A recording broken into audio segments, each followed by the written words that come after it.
न सीमित हैं उसके सपने, न बाधा कोई। वो जो है आज वही थी कल, सदा रहेंगी उसकी कहानियां। समय के साथ बदलती नहीं है उसकी मंजिल, हर रास्ता उसके लिए है नई कहानी की शुरुआत।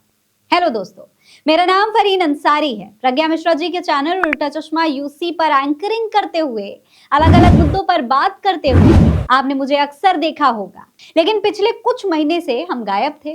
कई लोगों के कमेंट्स आए, कई लोगों ने तो पर्सनल मैसेज करके भी पूछा, तो कुछ लोगों ने मेरे इस व्लॉग वाले यूट्यूब चैनल फरीन अंसारी पर कमेंट करके पूछा कि दीदी क्या आपने उल्टा चश्मा यूसी छोड़ दिया है या आप छुट्टी पर हैं, आखिर वजह क्या है जरा बताइए। तो दोस्तों, आज इन तमाम सवालों का जवाब दूंगी मैं आपको अपने इस नए प्लेटफॉर्म फरीन अंसारी ऑफिशियल्स पर। देखिए, सच्चाई ये है दोस्तों कि जिंदगी में आगे बढ़ने के लिए बहुत कुछ पीछे छोड़ना पड़ता है। इसमें कई दोस्त, कई संस्थान, कई अपने, कई शहर और कई खूबसूरत पल पीछे छूट जाते हैं। उल्टा चश्मा यूसी से मेरा रिश्ता कुछ ऐसा ही था, लेकिन आगे बढ़ने के लिए उसे पीछे छोड़ना आप मेरी मजबूरी समझिए या फिर आप इसे मेरा एक मजबूत फैसला समझ लीजिए, ये आपकी मर्जी है। दोस्तों, यूसी में रहकर मैंने बहुत कुछ सीखा है। जब वहां गई थी तो पत्रकारिता में मास्टर्स के बाद 3 साल दिल्ली में काम करके गई थी। काम आता था पर तरीके नहीं आते थे। लिखना आता था पर लेख को सजाना नहीं आता था। बोलना आता था पर अपनी बात को लाखों लोगों तक पहुंचाना नहीं आता था।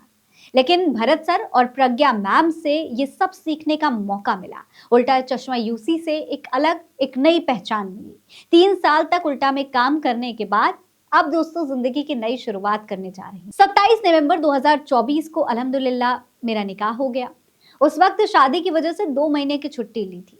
2 महीने बाद मैंने फिर से ऑफिस ज्वाइन किया, लेकिन फिर ईद की छुट्टी पर घर आए तो कुछ ऐसी सिचुएशन खड़ी हो गई कि ऑफिस वापस जाना थोड़ा मुश्किल हो गया। बड़ी बात यह थी कि मेरे शौहर और उनकी फैमिली का हर मेंबर मेरा पूरा सपोर्ट कर रहा था। ऐसी सिचुएशन में भी उन्हें ये याद था कि मेरे काम का काफी लॉस हो रहा है, मुझे वापस लखनऊ भेजना है किसी तरीके से।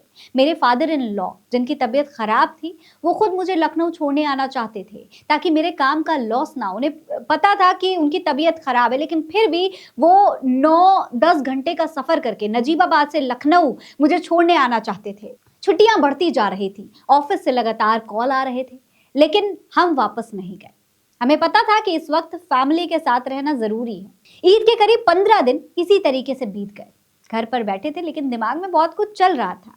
ऐसा नहीं था कि घर गृहस्थी के चक्कर में, काम की वजह से, फैमिली की वजह से मैं अपने पैशन को भूल गई हूँ, करियर को भूल गई हूँ। मुझे याद था कि मुझे बहुत कुछ करना है, मेरे सपने हैं। तो दोस्तों, हम यही सोच रहे थे कि अगर जिंदगी में कुछ बड़ा करना है तो एक बार रिस्क तो लेना ही पड़ेगा। और फिर सितारों के बीच से सूरज बनने के कुछ अपने नुकसान भी होते हैं दोस्तों। यही सोचकर नौकरी छोड़ दी और अपने ही घर के इस एक फ्लोर पर एक छोटा सा सेटअप कर लिया। टीम में ज्यादा लोग नहीं है मेरी, एक मैं हूं और एक मेरा एडिटर है। नौकरी छोड़ने की वजह से सोर्स ऑफ इनकम भी कुछ नहीं है, लेकिन सपोर्ट में मेरे साथ मेरे 2-2 परिवार खड़े हैं। और अब एक और परिवार का साथ चाहिए, आपका साथ चाहिए। आपकी आवाज बन सकूं, जितनी बेबाकी से पहले बोलते थे, आज उससे भी ज्यादा मजबूती और आजादी से आपके मुद्दों को उठा सकूं, बात कर सकूं, ये चाहती हूं। और इसी के लिए सपोर्ट चाहिए। कोई पॉलिटिकल फंडिंग नहीं है, किसी का सपोर्ट नहीं है, कोई सोर्स ऑफ इनकम नहीं है, चैनल मोनेटाइज भी नहीं है, लेकिन फिर भी जनता के मुद्दों पर बात करने के लिए, आपके लिए बात करने के लिए मैंने ये चैनल बनाया है। और साथ ही साथ अपने सपनों को पूरा करने के लिए इस प्लेटफॉर्म पर एक नई शुरुआत कर रही हूँ। दोस्तों, इस नए सफर में बहुत कुछ मजेदार होने वाला है। वीडियोस होंगी, एनालिसिस होंगे, मुद्दे होंगे, गपशप होगी और पॉडकास्ट भी होगा। लेकिन ये सब सिर्फ तभी मुमकिन है जब आप मेरा सपोर्ट करें। उम्मीद है जैसे जैसे आगे बढ़ेंगे मेरा ये YouTube परिवार और ज्यादा बड़ा होता चला जाएगा। फिलहाल चैनल को सब्सक्राइब करके मेरे इस छोटे से परिवार से जुड़ना मत भूलिएगा। मेरा नाम है फरीन अंसारी। आप रहें स्वस्थ, मस्त, बस यही है दुआ हमारी। नमस्कार।